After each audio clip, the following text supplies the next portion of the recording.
अमाशय का आंतरिक अस्तर की हाइड्रोक्लोरिक अम्ल से रक्षा निम्न में से किसके द्वारा होती है? पैप्सिन, म्यूकस, लार एमाइलेज या पित्तरस? सबको याद है?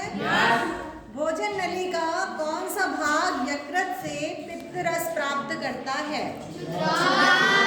शुक्रांत को ही छोटी आंत्री कहते हैं। चावल के पानी में कुछ आयोडीन की बूंदे अगर हम स्टार्च में डालते हैं तो वो कौन सा कलर छोड़ देता है? नीला काला रंग देता है ना। इसको घुमा फिरा के भी वो पूछ सकते हैं। अभी उन्होंने पूछा चावल के इसलिए क्वेश्चन पढ़ा करो और समझा भी करो और आंसर के साथ कि चावल के पानी में कुछ बूंदे आयोडीन विलयन की डाली जाएं तो विलयन का रंग कैसा हो गया? नीला काला हो गया। तो उन्होंने बोला कि चावल के पानी में क्या उपस्थित था? तो तुमने आंसर में क्या बताया? स्टार्च बताया। अब इसको घुमा के पूछ सकते हैं कि क्या होगा अगर चावल के पानी में आयोडीन की बूंदें डाली? नहीं बताया, गलत। और वो पूछ लिया ये रंग वो रंग वो रंग, तो आपको कौन सा रंग चूज करना पड़ेगा? नीला। समझ रहे हो? इसको घुमा फिरा के पूछ सकते हैं। वो ये भी पूछ सकते हैं कि चावल के पानी में क्या पाया जाता है? कार्बोहाइड्रेट, वसा, प्रोटीन या स्टार्च? तो तुम्हें क्या बताना है? स्टार्च बताना है। वो ये भी पूछ सकते हैं कि आलू में अगर हमने ये परीक्षण किया तो क्या होगा? तो भी यही होगा, क्योंकि आलू में भी स्टार्च होता है। क्या होता है? स्टार्च। समझ में आया? ऐसे घुमा फिरा के वो पूछ सकते हैं। तो तुम्हें ये सारी चीजें पता होनी चाहिए। भोजन नली के किस भाग में भोजन का पूर्ण पाचन हो जाता है? प्रांत को ही क्या कहते हैं? छोटी आंत। मनुष्य में वृक्क एकमात्र तंत्र का भाग है। एक तंत्र का भाग है वृक्क यानी किडनी। इंग्लिश में क्या बोलते हैं इसको? किडनी। तो वृक्क एक तंत्र का भाग है। वो कौन से तंत्र का भाग है? उत्सर्जन। अब ये उल्टा भी कर सकते हैं। वो पूछ सकते हैं उत्सर्जन तंत्र जो है उसका अंग क्या है? तो आपको वो ऑब्जेक्टिव दे देंगे, फेफड़े, वृक्क, ये वो। तो तुम्हें क्या चूज करना पड़ेगा? वृक्क। कि उत्सर्जन की बात हो रही है तो वो कहाँ पर होता है? कौन से अंग में होता है? वृक्क में होता है। समझ में आया? ऐसे घुमा फिरा के, जैसे कि सर्कुलेटरी सिस्टम के लिए क्या है? तो हृदय जिम्मेदार होता है, या फिर श्वसन के लिए तो फेफड़े, लंग्स होते हैं, और उत्सर्जन के लिए क्या होता है? वृक्क होता है। वृक्क को ही हम किडनी भी बोलते हैं, उसमें कंफ्यूज मत होना, है ना। अब पादप में जाइलम उत्तरदायी किस लिए होता है? अब वो ये भी पूछ सकते हैं कि फ्लोएम किसके लिए होता है उत्तरदायी? तो भाई खनिज लवणों के लिए, फूड पार्टिकल्स के लिए क्या होता है? फ्लोएम होता है। क्योंकि दो चीजें ही है ना किसमें? पादप में। पादप मतलब प्लांट। एक हो गया जाइलम और एक हो गया फ्लोएम। तो जाइलम जा से शुरू हो रहा है, जल का संवहन। फ्लोएम एफ से शुरू हो रहा है, एफ फॉर फूड। तो हम ऐसे ट्रिकी लैंग्वेज से भी उसको याद कर सकते हैं। घुमा फिरा के वो कुछ भी पूछ सकते हैं। कहो इसी को रिक्त स्थान में दे दें, ठीक है। स्वपोषी पोषण के लिए आवश्यक क्या है? कार्बन डाइऑक्साइड, जल, क्लोरोफिल, सूर्य का प्रकाश, ये सभी। अब स्वपोषी पोषण बोला इसने, इसी को वो घुमा के पूछ सकते हैं कि प्रकाश संश्लेषण के लिए क्या उत्तरदायी है? क्योंकि स्वपोषी पोषण जो होता है वो पौधे ही करते हैं। क्या हम कर पाते हैं? जीव जंतु कर पाते? नहीं कर पाते। तो उत्पादक की श्रेणी में क्या आते हैं? पौधे। क्यों आते हैं? क्योंकि वो अपना भोजन स्वयं बनाते हैं। और वो अपना भोजन कैसे बनाते हैं? प्रकाश संश्लेषण के द्वारा। अब प्रकाश संश्लेषण किसे कहते हैं? ये हमने 2 नंबर के क्वेश्चन में याद कर लिए हैं कि प्रकाश संश्लेषण में क्या होता है? प्रकाश की उपस्थिति में जो हरे पेड़ पौधे होते हैं वो क्या करते हैं? पानी जो कि जड़ से लेते हैं और कार्बन डाइऑक्साइड जो हम देते हैं, इनसे क्रिया करके क्या बनाते हैं? वो ऑक्सीजन रिलीज करते हैं और साथ में C6H12O6 जो कि क्या होता है? कार्बोहाइड्रेट, ग्लूकोज है, ये बना लेते हैं, प्रोड्यूस करते हैं। तो इट इज कॉल्ड फोटोसिंथेसिस। ये किसकी उपस्थिति में होता है? प्रकाश की उपस्थिति में। कौन करता है? पौधे करते हैं। क्यों करते हैं पौधे? कहाँ करते हैं? क्योंकि उनकी पत्ती में हरा रंग होता है, निचली सतह में स्टोमेटा पाए जाते हैं, वो गैसों का आदान प्रदान करते हैं। और हरा रंग क्या है? वर्णक है। कौन सा है? हरित रंग। तो प्रकाश संश्लेषण ही अगर होगा तभी वो स्वपोषी पोषण कहलाएगा। तो ये सब एक दूसरे से कनेक्टेड है ना। आपको ये सारी चीजें अगर पता होंगी और घुमा फिरा के क्वेश्चन आया तो भी यू कैन आंसर, ठीक है। अब इसमें ये है कि पायरुवेट का, अब इसमें प्रकाश संश्लेषण किसे कहते हैं और उसका समीकरण, कभी कभी समीकरण आ जाता है, तो समीकरण तो आपको बिल्कुल अच्छे से आना चाहिए। फिर पायरुवेट का विखंडन कार्बन डाइऑक्साइड, जल और ऊर्जा देता है। पायरुवेट जो होता है वो टूटता है जब, तो क्या बनाता है? एक कार्बन डाइऑक्साइड रिलीज करता है, जल बनाता है और साथ में ऊर्जा भी देता है। तो ये क्रिया कहाँ होती है? तो ये क्रिया होती है कहाँ? माइटोकॉन्ड्रिया में। अब माइटोकॉन्ड्रिया, अब इसको आपने 9th में पढ़ा है कि माइटोकॉन्ड्रिया को क्या कहते हैं? पावर हाउस कहते हैं। क्यों कहते हैं? हमने 9th क्लास में पढ़ा था। अब ये उसी का उत्तर है, ये जो प्रश्न है ना, ये उसी का उत्तर है कि माइटोकॉन्ड्रिया को ऊर्जा ग्रह या पावर हाउस क्यों कहते हैं? क्यों कहते हैं? क्योंकि यहीं पर माइटोकॉन्ड्रिया जो अंगक है, इसमें ही पायरुवेट का विखंडन होता है और कार्बन डाइऑक्साइड रिलीज होती है, जल बनता है और साथ में ऊर्जा भी मुक्त करता है, जो कि पावर देता है ना, ऊर्जा दे रहा है, एनर्जी दे रहा है। इसीलिए इसे हम क्या कहते हैं? ऊर्जा ग्रह या पावर हाउस कहते हैं कोशिका का। समझ में आया?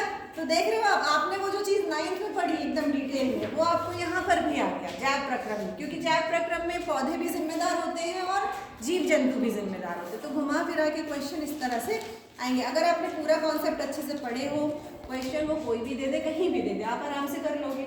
आपको दिमाग में रहेगा, आप एनालिसिस करोगे ना कि मैंने क्या पढ़ा था, मुझे क्या पढ़ाया गया था। समझ में आया? अब एक क्वेश्चन ये भी बन सकता है कि प्रकाश संश्लेषण के लिए हरी पत्तियां ही क्यों जिम्मेदार होती हैं? तो तुम्हें क्या बताना है? अब ये क्वेश्चन है जो तुमने नहीं पढ़ा अलग से कि पत्तियां हरी क्यों होती है, नहीं लिखा, लेकिन तुम्हें पता होना चाहिए कि पत्तियां हरी होती हैं क्योंकि उसमें क्लोरोफिल वर्णक पाया जाता है। हरित लवक भी कहते हैं, क्लोरोप्लास्ट भी कहते हैं, ये सारे वर्ड्स एक हैं। ठीक है? तो प्रकाश संश्लेषण की क्रिया पौधे के किस भाग में होती है? पत्ती में होती है। अब इसी को उन्होंने बोल दिया क्यों होती है, तो तुमको क्या बताना है? क्योंकि पत्ती कैसी होती है?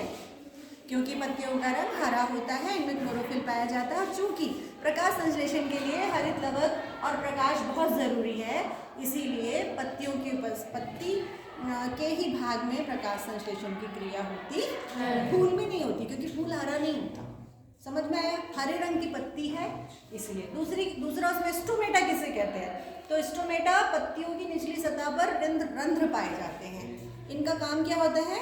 गैसीय आदान प्रदान करना। CO2 और O2 जो आदान प्रदान होता है पौधों में, हमें एक्सचेंज होता है प्रकाश संश्लेषण के माध्यम से, तो ये कहाँ होता है? पत्तियों में होता है और ये पत्तियों की निचली सतह में पाया जाता है, इसे हम स्टोमेटा कहते हैं।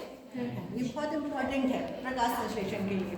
तो देखो अपन एक क्वेश्चन जब पढ़ते, एक वर्ड अगर निकल के आया तो हम पूरे फोटोसिंथेसिस को, पूरे प्रकाश संश्लेषण को हम डिस्क्राइब कर सकते हैं एक वर्ड में। अगर सूर्य की बात आई तो हम सूर्य से भी बता सकते हैं पूरा प्रकाश संश्लेषण, क्योंकि सूर्य भी अनिवार्य है, सूर्य का प्रकाश भी अनिवार्य है प्रकाश संश्लेषण के लिए। क्योंकि प्रकाश संश्लेषण के लिए सूर्य का प्रकाश प्लस क्लोरोफिल, ये दोनों एसेंशियल हैं, जरूरी हैं। इनकी उपस्थिति में ही प्रकाश संश्लेषण की क्रिया होती है। अगर मान लो पानी है और हमने CO2 दी भी है प्लांट को, लेकिन अगर क्लोरोफिल नहीं है और सूर्य का प्रकाश नहीं है तो भी पौधे अपना भोजन नहीं बना पाएंगे, क्योंकि ये बहुत ज़रूरी है ये दोनों की उपस्थिति। ठीक है? फेफड़े या लंग्स या फुफ्फुस, ये सारी चीज़ें एक वर्ड है। ये कहाँ स्थित होते हैं? वक्ष गुहा में। ये जो हमारा थॉरेटिक पार्ट होता है वहाँ पर स्थित होते हैं और ये 2 होते हैं संख्या में ना। श्वसन की प्रक्रिया श्वसन की प्रक्रिया किसमें होती है? सॉरी, श्वसन की प्रक्रिया तो खैर जो भी हो लंग्स में होगी, लेकिन श्वसन की प्रक्रिया जो होती है उसको हम क्या कहते हैं? तो ये इसकी जो क्रिया है वो क्या कहलाएगी? उपचयन। उपचयन यानी ऑक्सीडेशन, है ना? उपचयन यानी ऑक्सीडेशन। अब वे सभी प्रक्रम जो सम्मिलित रूप से अनुरक्षण का कार्य करते हैं। अच्छा, ये श्वसन की प्रक्रिया क्या कहलाती है? उपचयन। और इससे एक क्वेश्चन और बनता है कि श्वसन की जो क्रिया होती है वो उपचयन क्यों कहलाती है? तो आपको मैंने ये पढ़ा भी चुकी हूँ, ये इसी चैप्टर में 2 नंबर का जो क्वेश्चन है वो भी इससे कनेक्ट हो रहा है। तो आप देख रहे हैं, अगर आपने वो चीज़ अगर आपने थ्योरी में पढ़ी है तो वो आपको कहीं भी मिल जाएगी, आपको बिल्कुल परेशान होने की ज़रूरत नहीं है। अगर आपने उसको एक बार अच्छे से पढ़ा है और समझा है तो आप उसको आराम से कर सकते हैं। रटोगे नहीं भी ना तो भी तुम्हें खुद मज़ा आएगा पढ़ने में कि हाँ इसका ये था, इसका ये था, क्योंकि आप समझ के पढ़ रहे हो। और रट्टू तोता जो होते हैं, मीन्स जो गधे टाइप एकदम हार्ड वर्क करते हैं, वो केवल रटते जाएंगे। लेकिन जो स्मार्ट वर्क करते हैं वो क्या करते हैं? एक चीज़ को कई जगहों से कनेक्ट करके समझ लेते हैं, पढ़ लेते हैं और बैठ जाते हैं। फिर वो सोचते हैं कि मुझे कोई भी कहीं से भी क्वेश्चन पूछेगा तो मुझे कोई फर्क नहीं पड़ेगा, क्योंकि मैंने पूरा एनालिसिस किया है, विश्लेषण करके पढ़ा है मैंने। समझ रहे हो? तो तुमको कौन सा वर्क करना है? हार्ड वर्क नहीं करना है, तुम्हें कौन सा वर्क करना है, स्मार्ट वर्क करना है। Hard work plus smart work equal to excellence, उत्कृष्ट जिसको बोलते हैं। समझ में आया?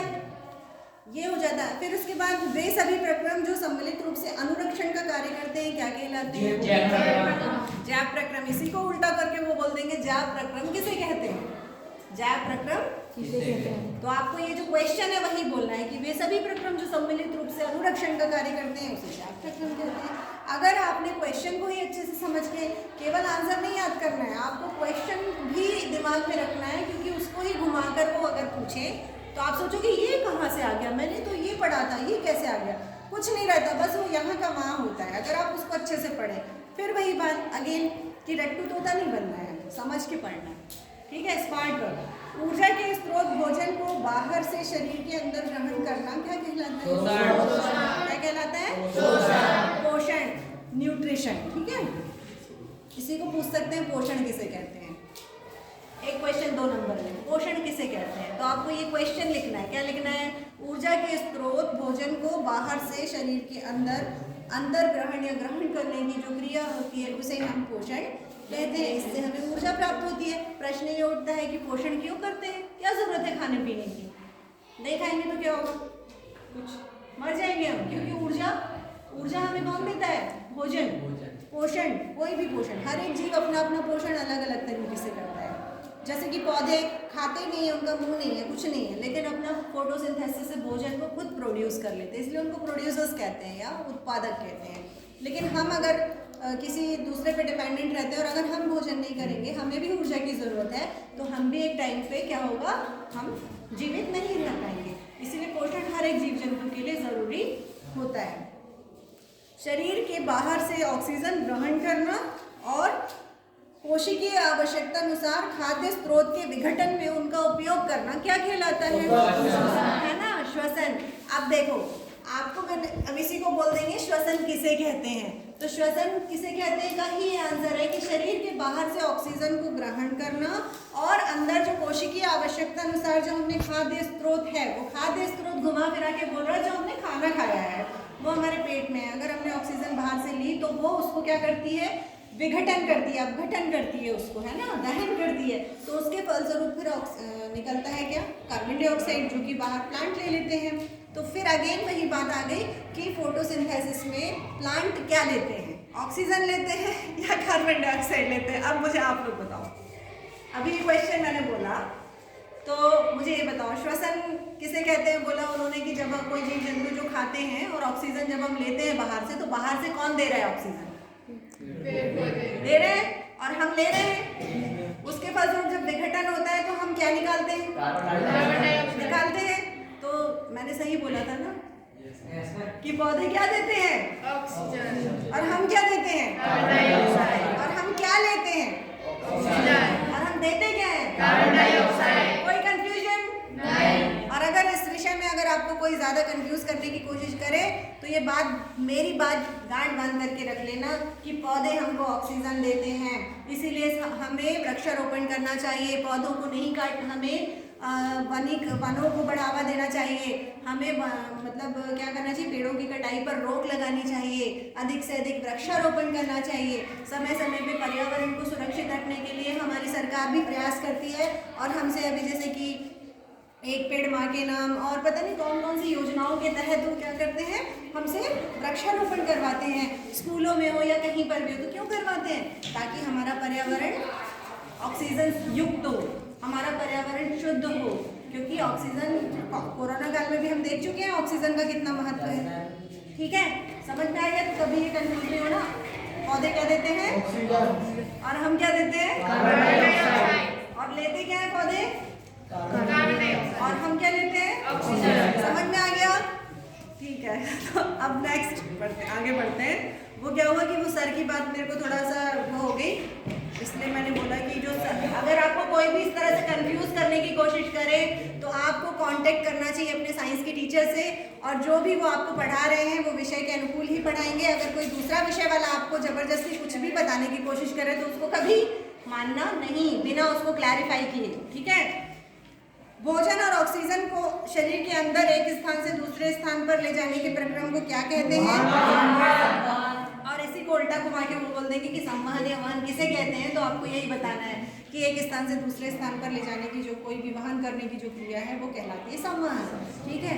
अब शरीर में उपस्थित अपशिष्ट यानी हानिकारक, है ना, अपशिष्ट हानिकारक और विषैले पदार्थों को, हमारे अंदर अगर अच्छी चीजें हैं तो खराब चीजें भी बनेंगी, तो उसको शरीर से जब हम बाहर निकालते हैं तो उस प्रक्रम को क्या कहते हैं? उत्सर्जन कहते हैं। और इसी को वो घुमा और इसी को वो घुमा के पूछ सकते हैं कि उत्सर्जन किसे कहते हैं, बताओ। तो इसी क्वेश्चन को तुमको आंसर के रूप में लिख देना है कि शरीर में उपस्थित जो अपशिष्ट और हानिकारक पदार्थ होते हैं, जिनकी शरीर में कोई आवश्यकता नहीं होती है, इनको बाहर निकाल देने की जो क्रिया होती है उसे हम क्या कहते हैं? उत्सर्जन। पोषण का बिल्कुल उल्टा होता है। ठीक है। मछली के हृदय में केवल कितने कोष्ठ होते हैं? हाँ, हरे पौधे अपना स्वयं बना लिए। कैसे बना लिए समझ गए? प्रकाश संश्लेषण हर जगह, ऑक्सीजन लेना देना और कार्बन डाइऑक्साइड लेना, इट इज कॉल्ड प्रकाश संश्लेषण। फिर इसके बाद इसी में हृदय के मछली के हृदय में कितने चैम्बर्स होते हैं? 2 बताया।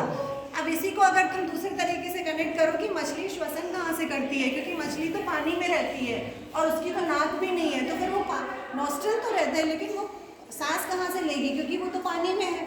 अब पानी से कहाँ से लेगी? तो आपको मैं बताऊं कि जल में घुली हुई जो ऑक्सीजन होती है वो लेती है मछली। और कैसे लेती है? गिल्स, गलफड़े, मछली में जो गलफड़े होते हैं उससे लेती है। तो श्वसन की प्रक्रिया अलग अलग जीव अलग अलग तरह से कर सकता है, लेकिन बात तो वही होगी ना, जीवित रहने के लिए वो घुली ऑक्सीजन लेती है ना पानी में से, क्योंकि पानी का सूत्र क्या है? H2O, उसमें ऑक्सीजन घुली है ना। वायवीय श्वसन किसकी उपस्थिति में होता है? नाम से ही पता चल रहा है, वायु की उपस्थिति में वायवीय श्वसन होगा। समझ में आ गया? चलो बोलो।